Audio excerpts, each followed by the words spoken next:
Kalau online terus, lo nggak mau offline, terus persembahan nanti ke gereja gimana?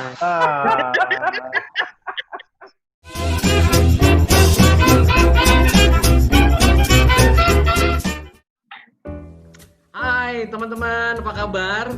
Kita ketemu lagi ya di channel Susu Darat. Ini warung susu, warung susu darat. Kita mau ngobrol-ngobrol lagi, ngobrol suka-suka, bercerita-cerita tentang ya perkembangan sekarang lah, ya kan, kita sharing-sharing. Ngobrol apa nih kita? Ngobrol apa nih sekarang nih enaknya nih? Ya, kita ngobrol kali ini apa ya? Gua lupa. Tentang new normal ya. Normal dalam. Sebentar. Mana video kita lalu? Video lalu ya. Kayaknya banyak ya. Banyak yang nggak nonton. Belum diupload yang kedua. Gila. Banyak yang nggak nonton, aduh sedih deh. Jadi teman-teman nih kalau yang itu apa? Penasaran, udah jangan ditonton deh, kita di channel Saudara ini jangan ditonton, nanti nyesel. Oke, teman-teman, kita nih malam ini ada kedatangan tamu juga ya. Kedatangan tamu. Jadi kita akan ngebahas tentang new normal dalam peribadahan sesuai kebijakan pemerintah juga, dan sekarang kan ada beberapa gereja yang sudah mulai buka kan untuk peribadahan. Nah, new normal PS, emang sebelumnya kita normal. Nah, teman-teman normal nggak sih ke gereja kemarin? Jangan-jangan di gereja aja, di luar lagi gereja ya kan, new normal. Nah, mana nih teman-teman ya tanggapannya? Tamunya siapa, Ton? Gimana? Perkenalan dulu dong, siapa dulu nih? Tamunya siapa, Ton? Gimik, Andi gimik ya. Biasa nih begitu ngomongin tamunya jadi banyak gimmick nih. Tamunya pastor ya, pendeta Iskandar. Aduh, Kang Deddy apa kabar? Damang ya? Baik, Damang. Luar biasa, seneng ya ketemu pastor. Jadi udah lama nih nggak ketemu pastor nih, baru sekarang dia lagi. Gitu. Dari wisuda kayaknya ya. Berarti gak ikut AHC dia. Ya nggak, pastor tuh apa namanya, mungkin terlalu sibuk ya dalam pelayanan. Sekarang pelayanan di gereja mana, pastor ya? Ya, masih di Cianjur dan di Cianjur, daerah Cianjang. Ya, Ciranjang. Daerah Ciranjang ya. Iya. Oke, keren dong. Gimana pastor? Dingin. Kebaktian udah gereja udah dibuka nih? Sampai sekarang kita masih evaluasi terus bagaimana perkembangan COVID. Masih evaluasi. Artinya gereja masih Belum ya. Belum dibuka. Jemaat anggota-anggota masih di rumah masing-masing dong. Ya, masih di rumah. Gitu. Masa di rumah orang, Ton? Ya, siapa tahu aja kan kebaktiannya bareng di rumah orang juga bisa. jadi gereja siapa yang udah buka? Kalau di gereja gue sih belum ya. Yang teman-teman yang lain gereja udah buka belum? Belum. Di gua belum. Belum ya. Wah, berarti hanya gereja gua dong yang udah buka nih. Ya gereja lu terlalu kayak berani banget sih buka. Ya, mungkin gereja lu imannya udah sebesar biji sesawi. Ini seru nih kalau ngomongin iman nih, Berarti gua dong yang bisa cerita dong mengenai gereja udah dibuka dong ya. Iyalah. Gimana sih? Kemarin gereja dibuka terus gimana? Dari kali nggak ada cerita dong. Dari kali nggak ada cerita dong. Gak apa-apa, kita tinggal mengaminkan aja. Oh, iya. Ya kalau gereja gua udah buka sesuai anjuran pemerintah, ada protokol-protokolnya, cek suhu di depan, pakai masker, terus dijatahin, kan berapa orang ada jatah-jatahnya ya? Ada jatah-jatahnya. Disediain masker. Jatah apa maksud lo, Bro? Dikasih jatah apa? Persembahan? Maksudnya atau yang potak? Potak-potak. Enggak, jatah orang yang hadir. Oh, oke. Sorry, berarti maksudnya kalau udah di luar kapasitas itu gimana? Disuruh pulang gitu nih atau? Jadi kan kita sudah susun bangkunya. Kalau bangkunya penuh udah nggak boleh masuk lagi. Oke. Kamu datang Gitu. boleh nggak tuh? Ya kalau tamu kan kita kan nggak ada pengumuman gereja buka, hanya di lingkungan sendiri. Tapi ini ada tapinya nih, ini ada menariknya nih. Kan ada syarat-syaratnya juga ya dari pemerintah. Kalau nggak salah itu dari pemerintahan juga deh. Anak kecil, Lansia. umur 10 tahun ke bawah kalau nggak salah ya. Ya. Nggak boleh masuk ke gereja, lalu orang tua yang di atas 50 apa 60 ya? 60 kayaknya, 60 kayaknya. 60. Ya, sekitar itu juga nggak boleh masuk. Nah, kendalanya, jadi waktu dibuka kan kita harus daftar nih. Siapa nih saat ini yang bisa ke gereja. Nah, jadinya nggak mendaftar karena ternyata kayak gua punya anak kecil. Nggak mungkin gua ke gereja anak gua di rumah. Ya, Di rumah. Terus ada juga orang yang punya orang tua tinggal bareng, nggak mungkin orang tuanya ditinggalin sendiri. Jadi sepi juga gereja walaupun dibuka. Gitu. Tapi berarti online tetap jalan juga berarti ya, bro? Tapi di online kan juga. Di online kan. Nah, tapi jangan-jangan bukan karena itu. Mungkin nggak jemaatnya itu belum siap memang sama new normal. Nah, Mungkin bisa. Ada juga yang mungkin masih takut untuk mendatangi ke keramaian ya. Ke keramaian. Makanya ini ya lucu juga. Nah, ini gimana nih? Ini yang perlu dibahas ini. Ya, sekarang gini. Mungkin ya. nih kita bro ya, kita mau nanya dulu nih definisi new normal dalam peribadahan menurut Pastor Dedi, gimana sih sebenarnya? Sebenarnya gitu ya. New normal itu kan satu tatanan baru ya. Artinya satu tatanan baru yang sesuai dengan protokol yang dibuat di dalam keadaan COVID kita pada saat ini. Yang tentunya semuanya itu harus berdasarkan protokol. Di tatanan baru inilah yang harus kita ikutin. Ya dulu kita bisa ibadah, bisa sekian banyak orang, tapi sekarang kita harus membuat social distancing dengan jarak yang aman, kemudian dengan persiapan yang banyak untuk dari segi kesehatan yang harus kita pikirkan, dan bahkan new normal ini untuk tatanan ibadah waktu juga sekarang diberikan limit. Kalau dulu kita bisa bebas sampai sore, kita bisa di ibadah, tapi sekarang ini hanya sekitar 1 sampai 1,5 jam. Jadi itu satu tatanan yang baru yang harus kita jalani untuk beberapa waktu ke depan, dan itu harus kita biasakan kalau mau buka gereja. Seperti itu. Kalau mau ibadah 1 jam sampai 1,5 jam. 30 menit doang kalau nggak salah, Pastor. 30 Kalau lebih. Lebih ya? Lebih sekitar segitu. Ya, maksimal sekitar segitu. Ada juga salah satu gereja ya, jadi dia bikin hampir 2 jam sih. Jadi dia bikin ada diskusi, habis itu langsung khotbah. Jadi maksimal dia maksimal dibikin dapat izin dari kelurahan setempat itu hampir maksimal 2 jam, habis itu harus pulang. Artinya yang biasa normal kita ada makan bersama, jamuan kasih, kita nikmati kegiatan yang lain, untuk sekarang itu disatukan semua dalam satu bentuk seperti itu. Walaupun diizinkan untuk ibadah berapa session, ya contoh pagi sama sore dengan orang yang berbeda. Seperti itu yang info yang saya dapat. Gitu ya.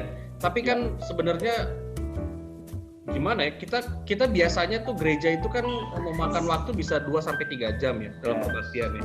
Terus begitu kita potong short jadi 1 jam, gimana mensiasatinya? Terus ngasih feel-nya gitu, gimana ya?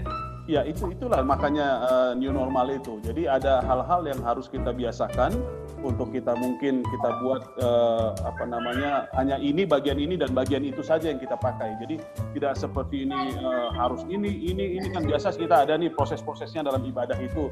Tapi ketika itu dibatasi waktu, kita maksimalkan dalam 2 jam hal-hal apa saja yang bisa untuk persekutuan seperti itu. Gitu ya. Ya juga sih sebenarnya. Gue punya pertanyaan lanjut ya tentang esensi kebaktian offline sama online, karena kan beberapa saat ini kita sudah menjalani ya beberapa gereja tuh online ya, ada juga tapi pengennya gue online tuh nggak enak, maunya offline. Nah itu buat teman-teman ya, mungkin ada masukan menurut kalian tuh kayak gimana sih, atau nggak yang kan virtual gini ya, virtual itu katakanlah menggunakan yang kayak beberapa sekarang kan beberapa ID pakai menggunakan ID atau kan juga bisa dari streaming live streaming, nyaman nggak sih sebetulnya menurut kalian tuh gimana? Mungkin Bro Vicky mungkin bisa katakan gimana tuh? Kalau gue sih yang pasti yang pertama ya, kalau online, jadi ada sebuah keuntungan sih buat gue. Kenapa? Jadi gue agak lebih jarang terlambat, itu yang pertama. Karena bisa langsung join room, habis itu tinggal tidur. Di mute dan videonya juga di off gitu kan. Terus tinggal tidur. Nah, ini nih. Jadi nggak terlambat bro ya? Nggak terlambat gue nggak terlambat. Menarik ini. Ini benar-benar new abnormal sebenarnya. Biasanya juga tapi nggak terlambat kok ya. Gua rasa enggak lah. Biasanya nggak terlambat. Iya. Ini berarti nggak terlambat khotbah lah. Perbaktian sebelumnya biasanya suka terlambat. Nah, tapi kalau balik ke esensinya gitu ya. Menurut gua perbaktian itu gua sih lebih setuju persekutuan gitu. Ada di satu tempat yang sama sebenarnya. Sama dengan jemaat yang lain gitu. Karena kan di situ juga yang bikin kita merasa ya gimana sih namanya berbakti, worship gitu. Itu memang ya bersekutu, itu sih poin gua gitu. Kenapa? Karena di luar dari situasi pandemi ini, gue setuju. Kalau memang berkaitan sama pandemi, gue setuju online. Tapi apakah nanti dibilang pada saat pandemi ini berakhir, terus kita akan bergeser gitu ke baktian virtual? Terus terang gue nggak setuju. Kenapa? Gitu sih. Kenapa nggak setuju? Kenapa? Maksud gue, kenapa gitu?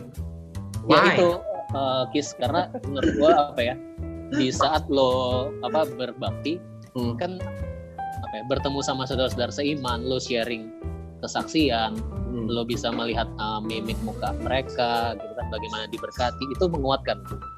Tapi kan kayak kita begini juga enak saling menguatkan sebenarnya. Enggak, karena kalau gua gitu ngelihatnya ya itu kayak yang tadi misalnya online ini banyak kendala kan. Kendala dan juga yang gue lihat, gue nggak tahu kalau di tempat kalian gitu, tapi kalau di gue faktor kesiapan misalnya pada saat melayani, gue nggak tahu apakah teman-teman di sini partisipan itu masih sama nggak? Mungkin cara mereka berpakaian, cara mereka berdiri bertelut, merepresentasikan gitu mereka sebagai pelayan yang ada di. Tentunya kan namanya kita online, kita nggak punya mimbar dong. Yes.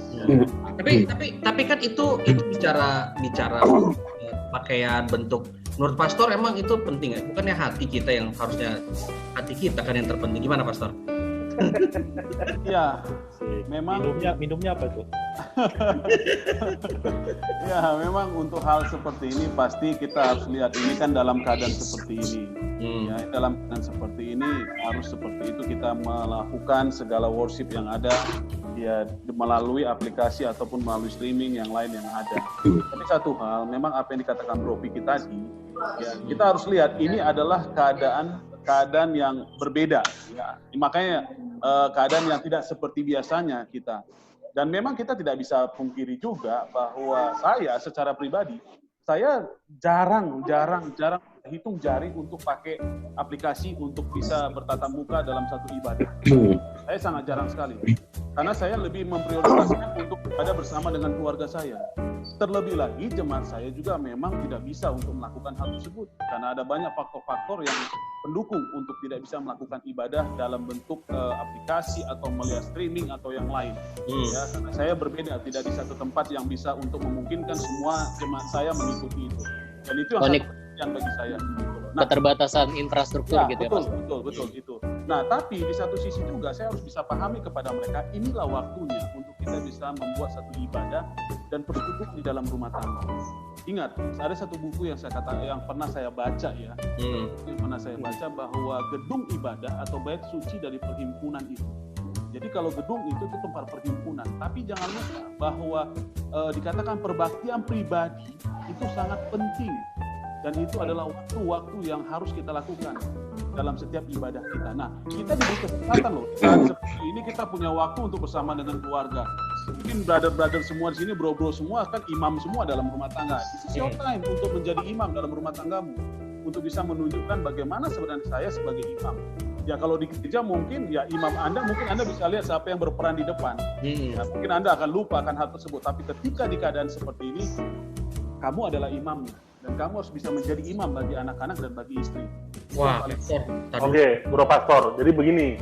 Ya, kita udah denger penjelasan yang bagus. Nah, masalahnya sekarang begini. Ya. Kita bicara mengenai pandemi lah. Kalau setelah pandemi itu mungkin nanti kan kita bicara ini normal beribadah karena memang adanya pandemi.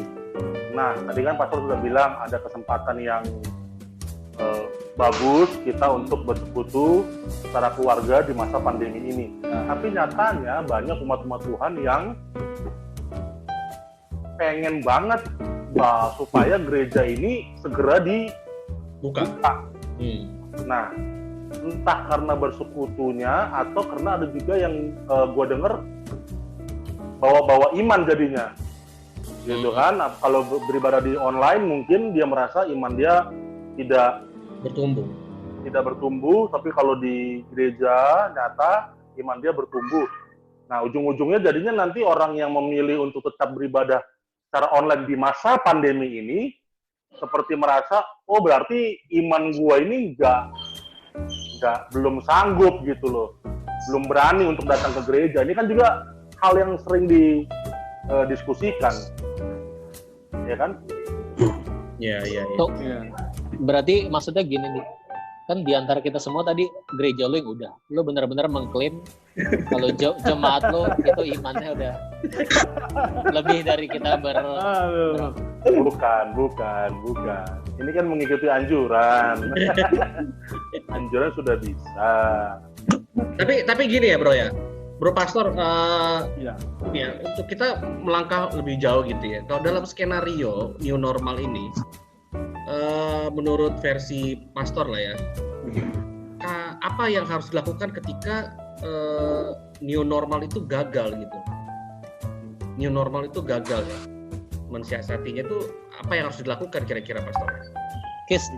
Sorry, sebelum mungkin Pastor yang jawab, mungkin Bro Jabat bisa jawab sebelum dia tertidur. Ini new normal.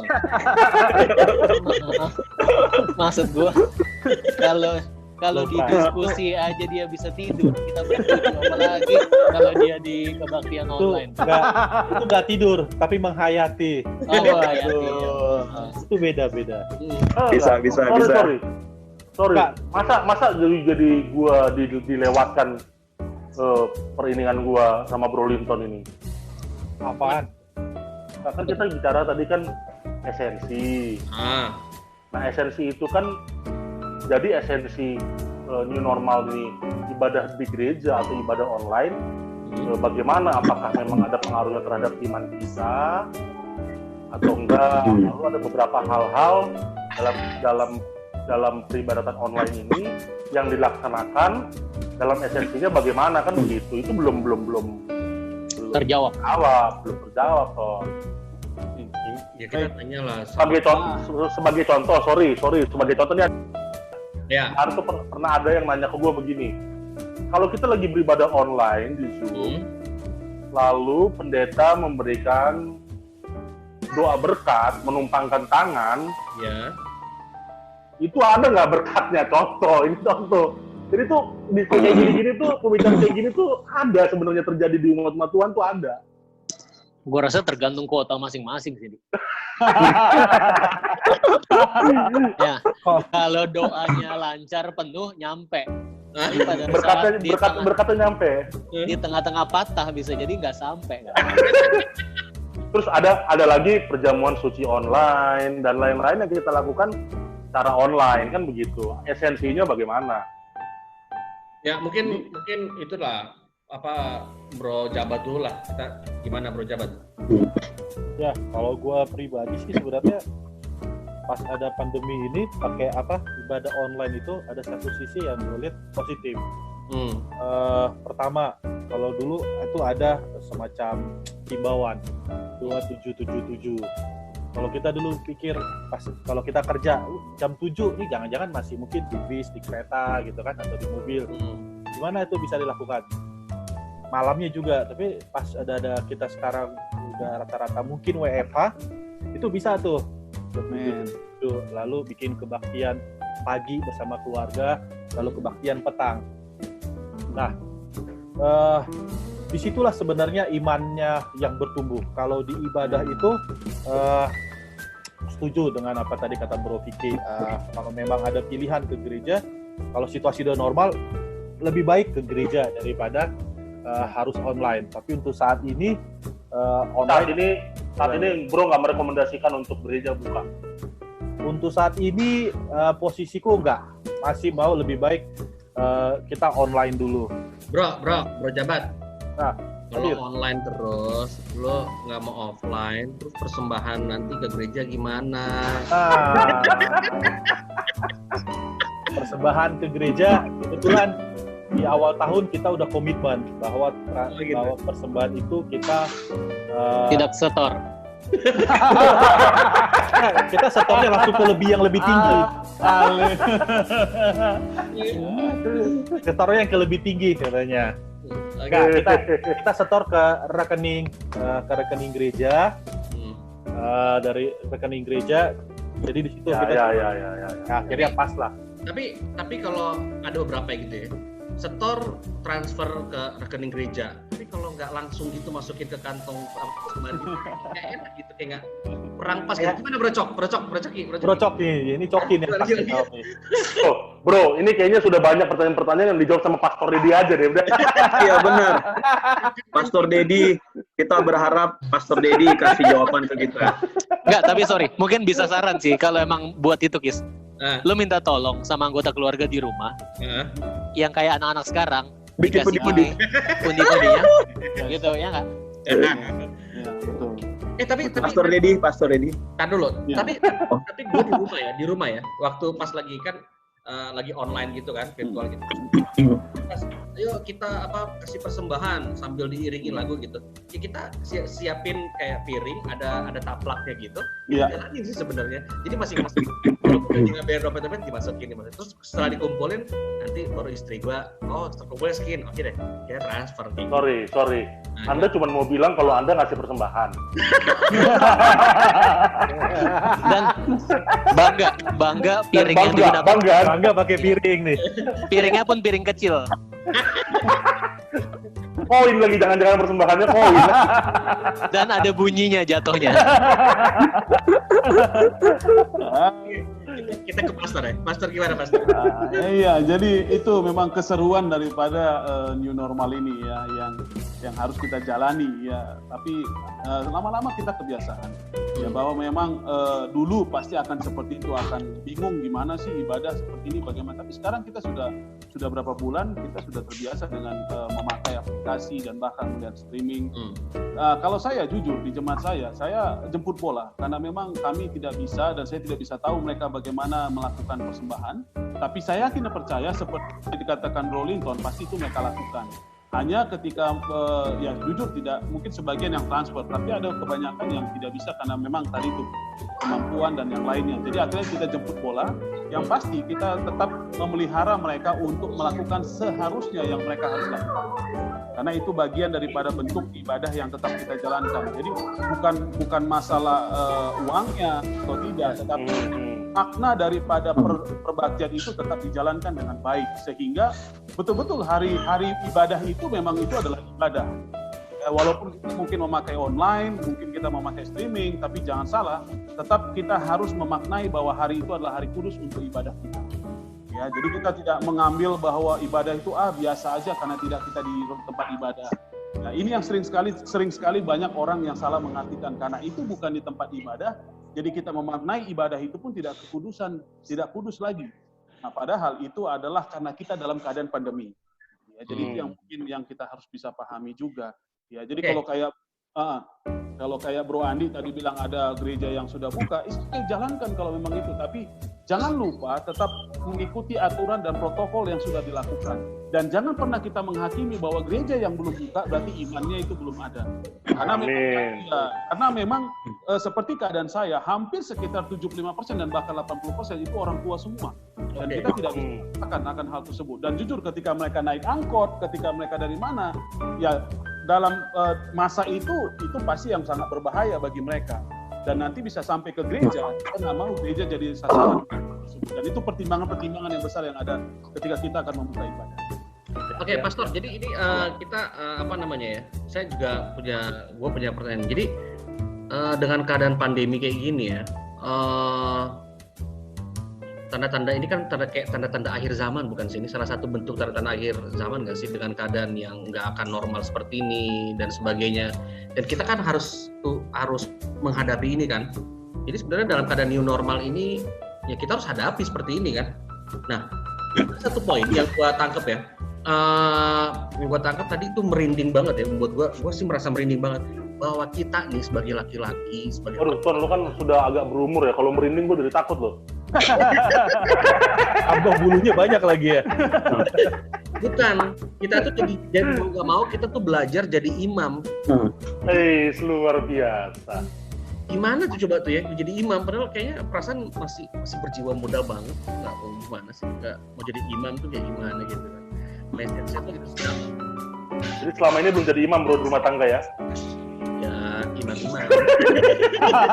Ya soalnya ada pos 1 sama pos 2, jadi bingung dia baginya.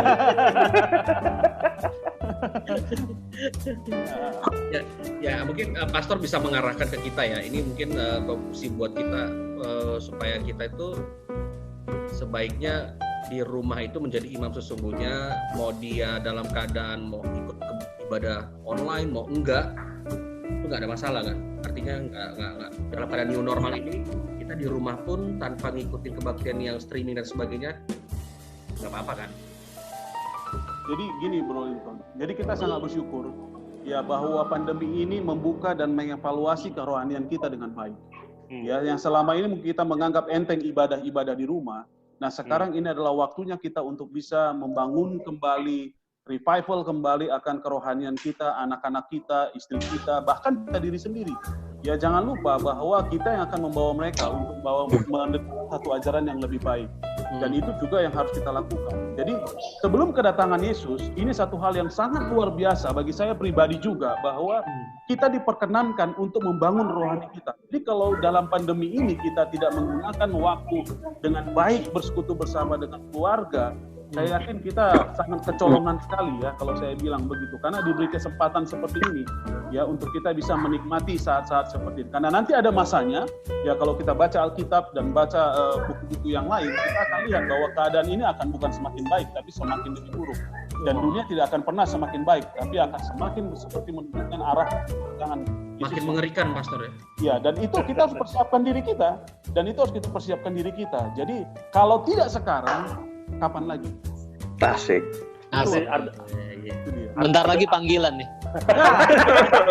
Haleluya. Baru hari Senin, Pras. Ada kebaktian kebangunan rohani nih ya. Masih hari Senin ini. Baru hari pertama ini. Iya, hari pertama. Coba lampunya digelapin dulu,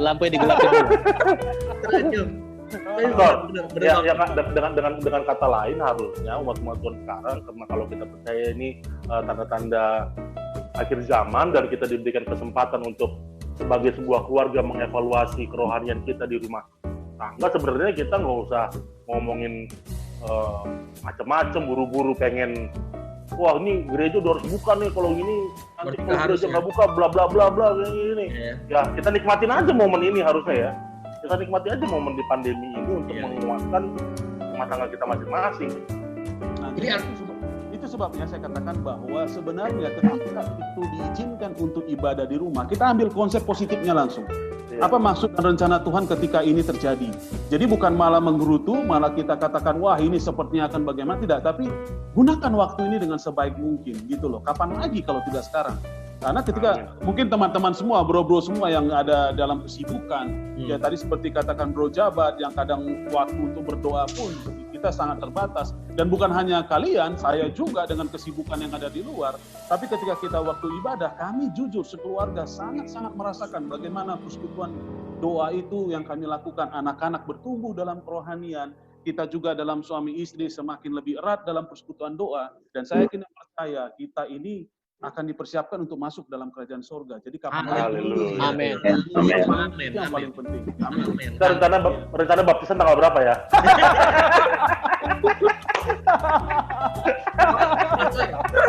Yes. Ini pastor ya. Mau dibaptis ulang lagi semuanya.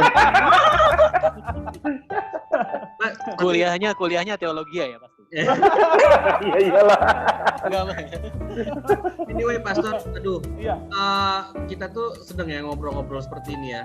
Mungkin next kita bisa lebih dalam lagi ya. Kita punya batasan waktu. Jadi senang banget kita bisa bercerita dalam new normal dalam peribadahan. Jadi buat teman-teman semuanya nggak harus buru-buru karena memang saat ini waktunya kita untuk melatih diri kita untuk lebih dekat secara family ya, secara keluarga. Begitu pastor ya. Jadi lebih enak lagi. Oke, jadi Tapi nggak apa-apa dong, gereja gue buka kan nggak apa-apa. iya Nggak apa-apa. Gereja besar mah bebas. Oke. Jadi tetap semangat ya teman-teman pelayanan, Amin. bertumbuh iman kita dan nantikan topik-topik menarik lainnya di Warung Susu Darat. Bahas lagi untuk mengembangkan iman pertumbuhan kita ya, iman kita bertumbuh dan sebagainya. Semoga bermanfaat. Sorry. Lo yakin? Pertumbuhan iman apa iman pertumbuhan? Hah?